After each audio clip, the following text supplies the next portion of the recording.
Mecca പണ്ടു മുതലേ പട്ടണപ്രദേശമായിരുന്നു. അവിടെ ജനിക്കുന്ന ആൺകുട്ടികളെ ഗ്രാമങ്ങളിലേക്ക് അയക്കും.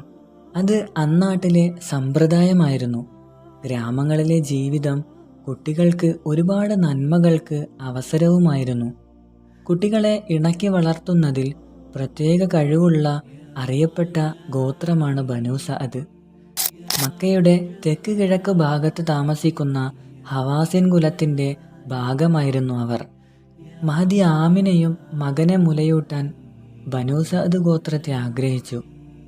വളർത്തുമ്മമാർ കുട്ടികളെ തേടി വരുന്നതും കാത്തിരുന്നു. അങ്ങനെ സംഘങ്ങൾ വന്നു തുടങ്ങി. കൂട്ടത്തിൽ അബൂ ദുഐബിൻ്റെ മകൾ ഹലീമയും കൂടെ ഭർത്താവ് ഹാരിസും മുലകുടി പ്രായത്തിലുള്ള മകൻ അബ്ദുള്ളയും ഉണ്ടായിരുന്നു. ഹലീമയുടെ ഓർമ്മകൾ ചരിത്രത്തിൻ്റെ ഭാഗമായി മഹദി വിവരിക്കുന്നുണ്ട്. ഞങ്ങളുടെ ജീവിത വിഭവങ്ങളെല്ലാം കഴിഞ്ഞിരുന്നു. എത്രയും വേഗം മക്കയിലേക്ക് പോകണം. മുലയൂട്ടാനൊരു കുട്ടിയെ ലഭിക്കണം. അതിലൂടെ കിട്ടുന്ന ആനുകൂല്യങ്ങൾ കൊണ്ട് ജീവിതം മെച്ചപ്പെടുത്തണം. ചാരനിറമുള്ള ഒരു പെൺകഴുതയും കറവ വറ്റാറായ ഒരൊട്ടകവുമാണ് ഞങ്ങൾക്കുള്ളത്. എൻ്റെ മുലയിൽ പാലില്ലാത്തത് കൊണ്ട് കുഞ്ഞുമോൻ നിർത്താതെ കരയുകയാണ്. ഏതായാലും മക്കയിലേക്ക് പുറപ്പെട്ടു. ഒരു സംഘത്തോടൊപ്പമാണ് യാത്ര തിരിച്ചത്. വേച്ച് വേച്ച് നടക്കുന്ന എൻ്റെ വാഹനത്തെ കാത്ത് കൂട്ടുകാരികൾ കുഴങ്ങി. ഒരു മഴ ലഭിച്ചിരുന്നെങ്കിലെന്ന് ഏറെ ആഗ്രഹിച്ചു. പക്ഷേ മക്ക എത്തും വരെ ലഭിച്ചില്ല. എല്ലാവരും കുട്ടികളെ തേടി ഇറങ്ങി. ആമിന ബീവിയുടെ വീട്ടിലുമെത്തി. പിതാവ് മരണപ്പെട്ടതുകൊണ്ട് കുട്ടിയെ ഏറ്റെടുക്കാൻ പലരും താല്പര്യം കാണിച്ചില്ല.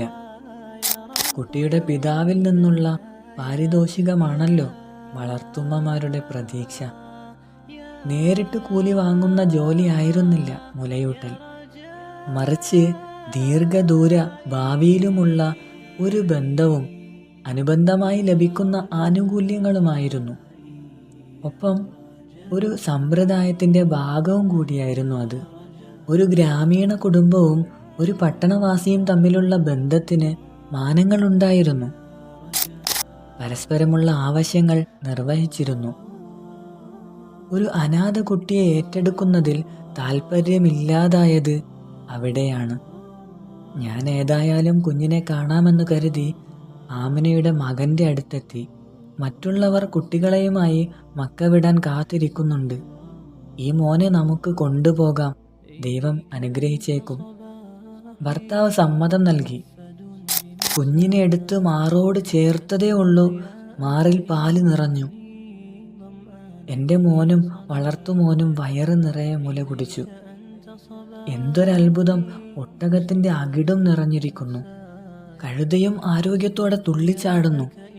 എൻ്റെ ഭർത്താവ് പറഞ്ഞു, നീ തിരഞ്ഞെടുത്ത കുഞ്ഞ് ഒരു അനുഗ്രഹം തന്നെയാണല്ലോ. അതെ, ഞാനും പ്രതീക്ഷിച്ചത് അതുതന്നെയാണ്. ഞങ്ങൾ ഗ്രാമത്തിലേക്ക് മടങ്ങി. ഞാനും വളർത്തുമകനും കഴുതപ്പുറത്ത് കയറി. വാഹനത്തിന് വല്ലാത്തൊരു ഉന്മേഷം വന്നിരിക്കുന്നു. അതിവേഗം സഞ്ചരിക്കാൻ തുടങ്ങി. കൂട്ടുകാരികളെല്ലാം പിന്നിലായി.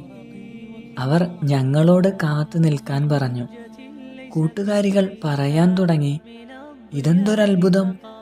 ഹലീമ വലിയ ഭാഗ്യം ചെയ്തവളാണ്.